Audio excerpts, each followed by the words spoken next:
যদি আজকে রাতে ফেরেশতা আসে আপনার আত্মা নিয়ে যেতে, যদি মৃত্যুর ফেরেশতা আপনার জান কবজ করতে আজকে রাতে আসে, আর মুসলিম হিসেবে দিন যেমন হওয়া উচিত ঠিক তেমনটি আমার ছিল কিনা, তাহলে আমি অন্তত বলতে পারবো যে আমি মুসলমানের মৃত্যু পেয়েছি, আমি পুণ্যবান মৃত্যু পেয়েছি, সুন্দরভাবে মারা গিয়েছি। এরকম দিন দেখতে কেমন হবে? কোন সময় ঘুম থেকে উঠবো আমি? আমার স্ত্রী সন্তানদেরকে কি বলবো? কোন সময়ে আর কোথায় নামাজ পড়বো আমি?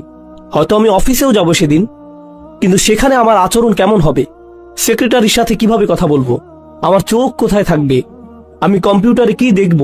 আমার বসের সাথে কতটা সৎ থাকবো আমি যদি জানি সেই রাতেই ফেরেশতা আসবে, তবে সেই দিনটা কেমন যাবে? মুসলিম হিসেবে একটা পারফেক্ট দিন দেখতে কেমন হবে? এই দিনটি কিন্তু আপনার ক্ষমার বাইরে যাবার দরকার নেই। দিনটি হতে পারে যে কোনো সাধারণ দিন। আপনার যা করা উচিত তাই করছেন। এতে যেসব জিনিস থেকে দূরে থাকার কথা আপনি দূরেই থাকছেন। খুব একটা কঠিন না কিন্তু কিন্তু আপনি যদি বিস্তারিত রুটিন করতে চান নিজের জন্য, আমরা সবাই এক এক রকম, আমিও ভিন্ন রকম, কিন্তু যদি নিজের একটা বিস্তারিত রুটিন বানান যেখানে পারফেক্ট একটি দিন কাটাবেন, আর সেই দিনের সবচাইতে গুরুত্বপূর্ণ অংশ হলো দিনটির খুঁটিগুলো। একটি বিল্ডিংকে যেভাবে খুঁটিগুলো ধরে রাখে ঠিক সেভাবে, তাই না? ঠিক তেমনি আমাদের দিনকে ধরে রাখে 5টি খুঁটি, 5টি সালাওয়াত, 5টি নামাজ। তো আপনার রুটিনের সেই অংশটি যেন ঠিক থাকে, খেয়াল রাখবেন এটা যেন থাকে। এর মাঝে কি করেন? এগুলোর মধ্যখানে কি করেন? ইন্না সলাতা কানাত আলাল মুমিনিনা কিতাবাম মাওকুতা। যেটা অর্জন করা সম্ভব সেটার প্রতি আমার আপনার কাজ করা উচিত। এটা আমি আপনি কিন্তু অর্জন করতে পারি। আমার দৈনন্দিন চিত্র এমনই হওয়া উচিত। কিন্তু কেন এমন হয় না দিনগুলো? কেন দেরিতে ঘুম থেকে উঠি আমি? সম্ভবত দেরিতে ঘুমাতে যাই। তাই কেন এত দেরিতে ঘুমাতে যাই? কারণ সম্ভবত মধ্যরাত পর্যন্ত আমি মুভি দেখি। সম্ভবত সেটা বন্ধ করে সময় মতো ঘুমাতে যাওয়া উচিত আমার।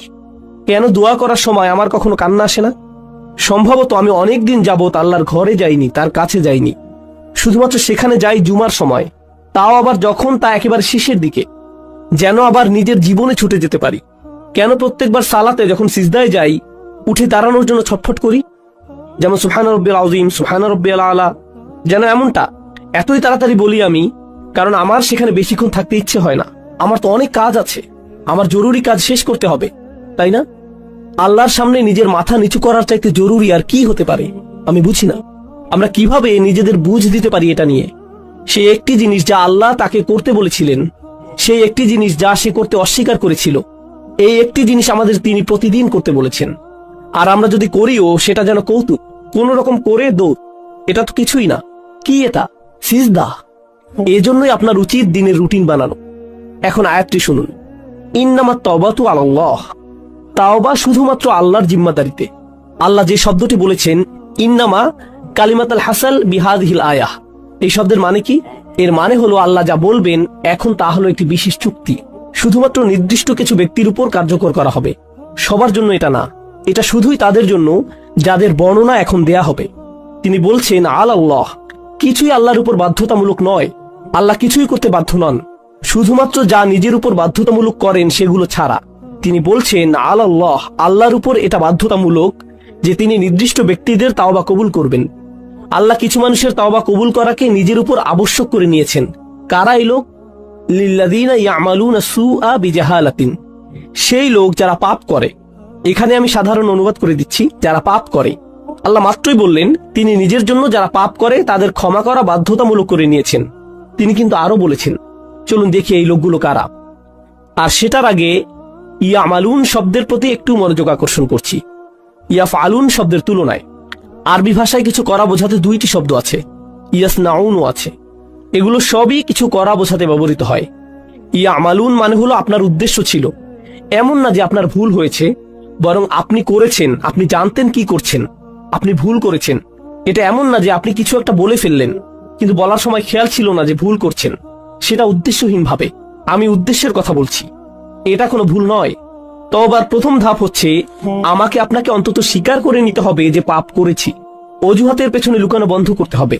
আল মাআযিরু মাকাযির, অজুহাত হলো মিথ্যে কথা। অজুহাত মানে এটাই, আপনি যদি অন্তত নিজের সাথে সৎ থেকে বলতে না পারেন যে হ্যাঁ আমি ভুল করেছি, আমি পাপ করেছি, কোনো অজুহাত নেই। যেমন আমি আর অজুহাত দিতে পারবো না, আমি আমার অজুহাতের পেছনে লুকাবো না, তাই না?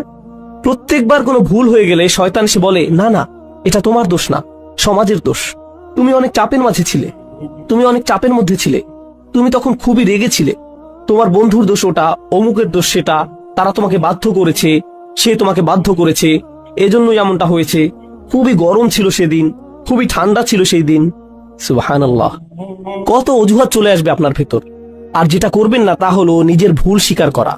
আল্লাহর কাছে ফিরে আসার প্রথম ধাপই হলো আমাকে আপনাকে আমাদেরকে স্বীকার করতে হবে যে আমরা পাপ করেছি। এটা অপমানজনক। মানুষ অজুহাত কেন দেয় জানেন? কারণ নিজের ভুল স্বীকার করাটা বিব্রতকর, এটা বিব্রতকর। আর যখন আপনি নিজেকে আল্লাহর সামনে বিব্রত করতে পারবেন, সেটাই প্রমাণ করে যে আল্লাহর সামনে আপনার আর কোনোই অহংকার নেই। আল্লাহ আমার আপনার কাছে বিনয় চান। তিনি আমাদের অহংকার দেখতে চান না, তিনি আমাদের গর্ব দেখতে চান না, তিনি এমনকি এতটুকু কিবর দেখতে চান না, মিসকাল হাব্বাতিন মিনাল কিবর, এতটুকু না, তিনি আমাদের মাঝে এতটুকু অহংকারও দেখতে চান না। তাই নিজের পাপ স্বীকার করলে অহংকার দূর হয়ে যায়, এভাবে এটা দূর হয়। তাই আমরা আল্লাহ আযজা ওয়া জাল্লার কাছে আমাদের ভুল স্বীকার করি পরিষ্কারভাবে। আর যখন তা করি, আল্লাহ বলেন বিজাহালাতিন, তিনি বলেননি ইয়ামালুনা সুআ, তিনি বলেছেন বিজাহালাতিন। তো এখন সু শব্দের প্রতি লক্ষ্য করুন। পাপ বোঝাতে যেই শব্দ ব্যবহার করলেন, আরবিতে জাম্ব আছে, জানাহ আছে, পাপের জন্য আরো কত শব্দই তো আছে। সু আসে সাউআ থেকে। সাউআ মানে হচ্ছে লাশ। কেউই মৃত শরীর বা লাশের দিকে তাকাতে পছন্দ করে না। যেমন ধরুন হাইওয়েতে কোনো প্রাণীর লাশ পড়ে আছে কিংবা মানুষের লাশ, বিষয়টা ডিস্টার্বিং, কুৎসিত একটা জিনিস, দেখতে চাওয়ার মতো জিনিস না এটা। আল্লাহ আযজা ওয়া জাল্লা পাপকে সেই কুৎসিতের সাথে তুলনা করেছেন। এটাই করেছেন তিনি। এটা দুর্গন্ধযুক্ত, দেখতেও বিশ্রী, পচা গলা এটা। এটাই হলো সু শব্দের উৎস। সাইয়্যাত এই শব্দ থেকেই উদ্গত। তো আপনি বিশ্রী কিছু একটা করেছেন, স্বীকার করুন। এরপর আল্লাহ কারণ দিচ্ছেন বিজাহালাতিন, লোকটি এই পাপ করেছে কারণ সে অতিরিক্ত আবেগে আচ্ছন্ন ছিল। জাহালা শব্দটি আরবি ভাষা আর কোরআনেও গুরুত্বপূর্ণ একটি শব্দ। এর অর্থ হচ্ছে আবেগে আচ্ছন্ন হয়ে যাওয়া। আপনি খুব রেগে মেগে এমন কিছু করে বসলেন যেটা করা উচিত না, প্রলুব্ধ হয়ে এমন কিছু করলেন যা করা উচিত ছিল না, প্রচন্ড লোভে পড়ে এমন কিছু করেছেন যেটা উচিত নয়, প্রচন্ড উত্তেজিত হয়ে এমন কিছু করেছেন যা উচিত নয়। এরকম সময়ই মানুষ যা উচিত নয় তা করে বসে। যখন তারা উত্তেজিত হয়ে যায়, কোনো আবেগে আচ্ছন্ন হয়ে যায়, সেই আবেগটি ভয়, ক্রোধ, লোভ, হিংসা, লালসা, প্রলোভন যাই হোক না কেন, তারা এই আবেগে তাড়িত হয়ে মন্দ কিছু করে ফেলে। আল্লাহ বলছেন হ্যাঁ, সেই আবেগ সেখানে ছিল আর লোকটি আসলেই পাপ করেছে। সুম্মা ইয়াতুবুনা মিন করিব, আর সাথে সাথেই তারা আল্লাহর কাছে ফিরে বলে, ইয়া আল্লাহ, আমি করে ফেলেছি, আমি জানি আমি করে ফেলেছি, আমি একটা মানুষ, আমি জানি আমি পারফেক্ট দিন শুরু করেছিলাম আর সেই পারফেক্ট দিনটি সুন্দর করার চেষ্টাও করেছিলাম, কিন্তু পথিমধ্যে এই ভুলটি করে ফেলেছি, আবেগে আচ্ছন্ন হয়ে এই পাপটি করে ফেলেছি। এখন আপনার দিকে ফিরে এসে ওয়াদা করছি এমন কাজ আর কখনো করব না। ইয়া আল্লাহ, যা করেছি এজন্য আমি লজ্জিত। এখন আপনি আল্লাহ আযজা ওয়া জাল্লার সাথে কথা বলছেন। এই কথোপকথন আরবিতেই হতে হবে এমন কোনো কথা নেই, কিন্তু আপনি নিজের ভাষাতে এই কথা বলতে পারেন। আল্লাহ আযজা ওয়া জাল্লা সকল ভাষার শিক্ষক। আমি আপনি আল্লাহর কাছে ফিরে এসে যা যা ভুল আগে করেছি তা স্বীকার করব। ফাউলাইকা ইয়াতুবুল্লাহু আলাইহিম, তারাই সেই সব লোক যাদের তাওবা আল্লাহ কবুল করেন। তারাই সেই সব মানুষ যাদের জন্য তিনি দরজা খুলে দিতে চান। সেই দরজাটি আপনার জন্য বন্ধ না, আপনি আশা ভরসার অতীতে চলে যাননি। আর পরের আয়াতে যাবার আগে আমি আরেকটি ব্যাপার যোগ করতে চাই, সেটা পুরো বিষয় সম্পূর্ণ করবে। সেই আয়াতটি ছাড়া বিষয় পূর্ণ হবে না, খুবই গুরুত্বপূর্ণ। তা হলো অন্যেরা যেভাবে আপনাকে দেখে আপনি নিজেকে সেভাবে ভাববেন না, নিজেকে অন্যদের মতো করে বিচার করবেন না। অন্যেরা ভাবতে পারে আপনি অনেক অসাধারণ, সেটাই আপনাকে অসাধারণ করবে না, এমন নাও হতে পারে। মানুষ আবু বকর সিদ্দিক রাদিয়াল্লাহু আনহুর কাছে এসে বলতো, আপনি খুবই ভালো। তিনি শুনে বলতেন, আল্লাহুম্মা আতিনি বিমা ইয়াকুলুন ওয়ালা তুআখিযনি বিমা লা ইয়ালামুন। তিনি বলতেন, ইয়া আল্লাহ, তারা যা সত্য মনে করে সেটা আমাকে দিন, আর তাদের যেটার জ্ঞান নেই সেটার কারণে আমাকে পাকড়াও করবেন না। তাদের কোনোই জ্ঞান নেই, তিনি নিজেই জানতেন। অন্যেরা তার সম্পর্কে কি বলে সেটাতে তিনি অভিভূত হতেন না। একই সাথে অন্যেরা আপনার সম্পর্কে যেই খারাপ কথা বলে সেটা দিয়েও নিজের বিচার করবেন না।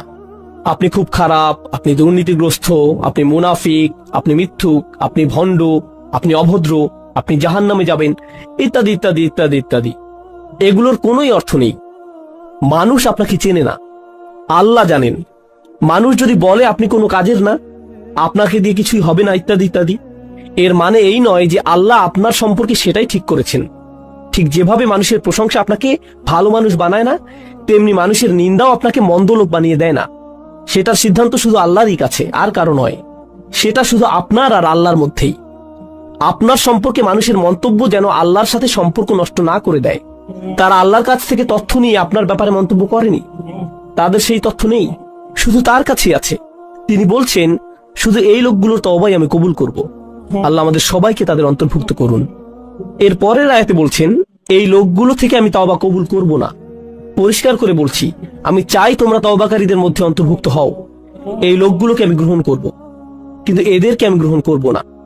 লাইসাতুত তাওবাতু লিল্লাযীনা ইয়ামালুনাস সাইয়্যাত, যারা পাপ করতে থাকে একের পর এক একের পর এক। আগের আয়াতে শব্দটি ছিল সু, মুফরাদ, এক বচন। এখন আমরা পাচ্ছি সাইয়্যাত, বহু বচন।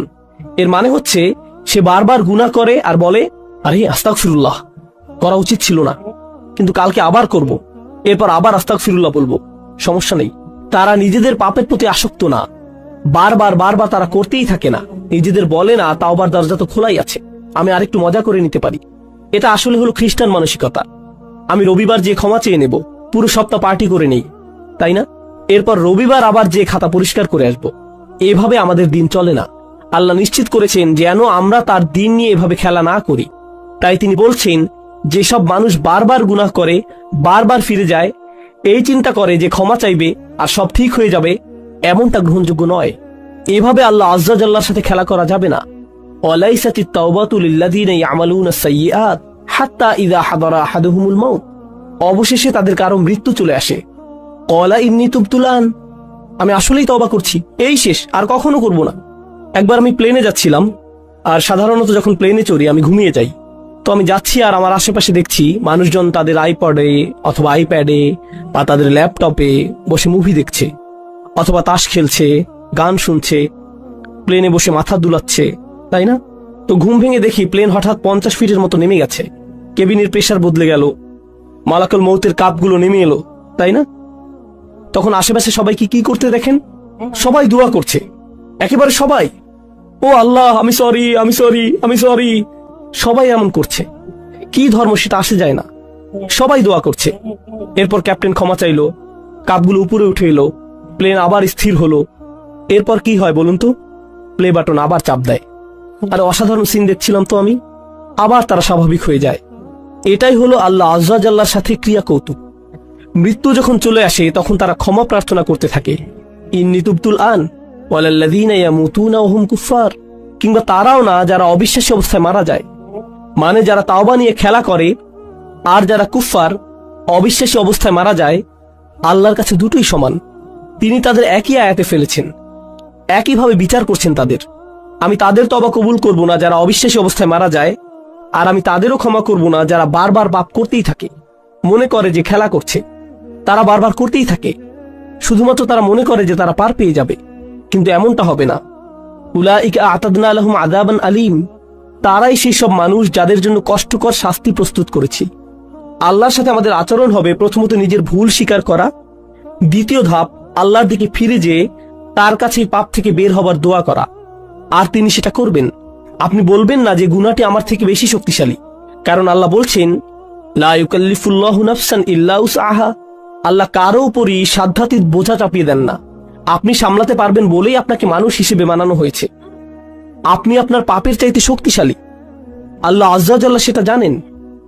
আপনি নিজেকে প্রবোধ দেবেন না, নিজেকে ভুল বুঝিয়ে বেঁচে যাবেন না। আপনি যেই পাপে জর্জরিত থাকেন না কেন, আপনি সেটার চাইতে শক্তিশালী। এটাই আল্লাহ আমার আপনার জন্য করেছেন। তিনি আমাদেরকে সম্মানিত করেছেন। তিনি আমাদেরকে সম্মানিত না করলে আমাদের পাপ আমাদের চাইতে শক্তিধর হয়ে যেত, শয়তান আমাদের চাইতে ক্ষমতাধর হয়ে যেত। ইন্না ইবাদি লাইসা লাকা আলাইহিম সুলতান, আমার বান্দার উপর তোমার কোনো কর্তৃত্বই থাকবে না। আল্লাহ শয়তানকে বলেছিলেন তোমার কোনো কর্তৃত্ব থাকবে না তাদের উপর। অর্থাৎ সমস্ত মন্দের উৎস শয়তানের কোনো ক্ষমতাই নেই মানুষের উপর। তাই আমাদের অজুহাত দেবার আর কোনো কারণ নেই। আপনি আপনার পাপ স্বীকার করুন, আমরা আল্লাহর দিকে ফিরে গিয়ে আমাদের ভুলকে মেনে নেই। এরপর আন্তরিকভাবে আল্লাহর কাছে ওয়াদা করুন যে এসব থেকে দূরে থাকবেন। আন্তরিকভাবে আল্লাহর কাছে ওয়াদা দিন এসব থেকে দূরে থাকবার। আপনার ক্ষমতায় যতটুকু আছে তা দিয়ে জীবন বদলে দেবার চেষ্টা করুন। সেই পাপ থেকে দূরে থাকুন, সেটা মন্দ বন্ধুদের থেকে আসুক, কিংবা কম্পিউটারের সাথে একা থাকার মাধ্যমে হোক, কিংবা অফিসের কলিগদের থেকে, যেখান থেকেই আসুক না কেন,